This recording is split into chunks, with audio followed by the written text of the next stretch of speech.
అపోస్తలుడైన పౌలు హెబ్రీయులకు రాసిన పత్రిక 2వ అధ్యాయము. కావున మనము వినిన సంగతులను విడిచిపెట్టి కొట్టుకొని పోకుండునట్లు వాటి యందు మరి విశేష జాగ్రత్త కలిగి ఉండవలెను.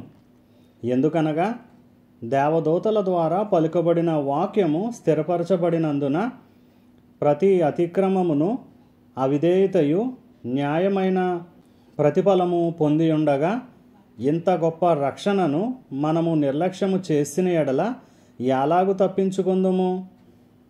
అట్టి రక్షణ ప్రభువు బోధించుట చేత ఆరంభమై దేవుడు తన చిత్తానుసారముగా సూచక క్రియల చేతను మహత్కార్యముల చేతను నానా విధములైన అద్భుతముల చేతను వివిధములైన పరిశుద్ధాత్మ వరములను అనుగ్రహించుట చేతను వారితో కూడా సాక్ష్యమిచ్చుచుండగా వినిన వారి చేత మనకు దృఢపరచబడెను.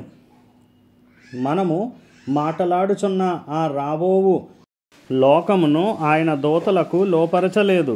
అయితే ఒకడు ఒక చోట ఇలాగున దృఢముగా సాక్ష్యమిచ్చుచున్నాడు, నీవు మనుష్యుని జ్ఞాపకము చేసుకొనుటకు వాడేపాటివాడు? నీవు నరపుత్రుని దర్శించుటకు వాడేపాటివాడు? నీవు దేవదూతల కంటే వానిని కొంచెము తక్కువ వానిగా చేసితివి, మహిమా ప్రభావములతో వానికి కిరీటము ధరింపజేసితివి, నీ చేతి పనుల మీద వానికి అధికారము అనుగ్రహించితివి, వాని పాదముల క్రింద సమస్తమును ఉంచితివి. ఆయన సమస్తమును వానికి లోపరిచినప్పుడు వానికి లోపరచకుండా దేనిని విడిచిపెట్టలేదు. ప్రస్తుతమందు మనము సమస్తమును వానికి లోపరచబడుట ఇంకను చూడలేదు గాని దేవుని కృప వలన ఆయన ప్రతి మనుష్యుని కొరకు మరణము అనుభవించున్నట్లు దూతల కంటే కొంచెము తక్కువ వాడుగా చేయబడిన యేసు మరణము పొందినందున మహిమా ప్రభావములతో కిరీటము ధరించిన వానిగా ఆయనను చూచుచున్నాము. ఎవని నిమిత్తము సమస్తమును ఉన్నవో, ఎవని వలన సమస్తమును కలుగుచున్నవో ఆయన అనేకులైన కుమారులను మహిమకు తెచ్చుచుండగా వారి రక్షణకర్తను శ్రమల ద్వారా సంపూర్ణునిగా చేయుట ఆయనకు తగును. పరిశుద్ధపరచు వారికిని పరిశుద్ధపరచబడు వారికిని అందరికీ ఒక్కటే మూలము.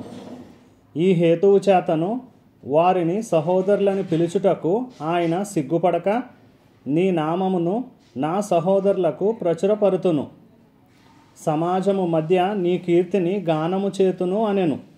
మరియు నేనాయనను నమ్ముకొనియుందును అనియు, ఇదిగో నేనును దేవుడు నాకిచ్చిన పిల్లలను అనియు చెప్పుచున్నాడు.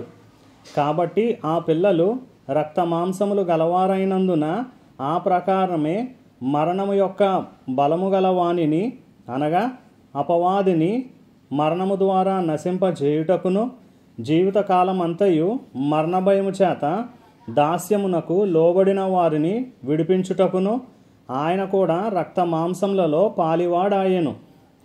ఏలయనగా ఆయన ఎంత మాత్రమును దేవదూతల స్వభావమును ధరించుకొనక అబ్రహాము సంతాన స్వభావమును ధరించుకొని ఉన్నాడు. కావున ప్రజల పాపములకు పరిహారము కలుగజేయుటకై దేవుని సంబంధమైన కార్యములలో కనికరమును నమ్మకమును గల ప్రధాన యాజకుడగు నిమిత్తము అన్ని విషయములలో ఆయన తన సహోదరుల వంటి వాడు కావలసి వచ్చెను. తాను శోధింపబడి శ్రమ పొందెను గనుక శోధింపబడు వారికిని సహాయము చేయగలవాడై ఉన్నాడు.